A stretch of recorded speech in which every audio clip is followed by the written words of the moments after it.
В обществе роли женщин не всегда такие же, как у мужчин. Но есть примеры, когда женщины своими усилиями, своими возможностями делают очень много для своих сообществ. И в селах реализуют проекты, внедряют инвестиционные проекты, и это все идет на развитие всего сообщества, в котором они находятся.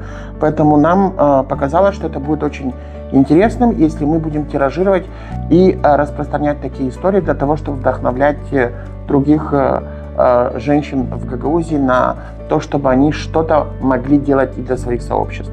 Сценарий для сериалов строился из очень простых, но очень сильных историй женщин, которые добились чего-то в этой жизни, прошли очень сложный путь, может быть, путь, который был связан с физическим каким-то развитием, путь, который был связан с научной деятельностью. Женщины, которые доказали, что сегодня быть женщиной – это не сложно, но это очень классно и круто.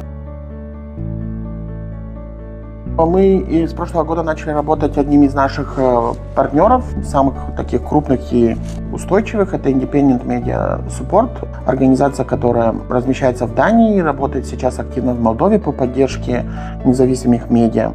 И у них был один из их конкурсов на финансирование, в общем-то, создавать контент на гендерно-чувствительную тематику.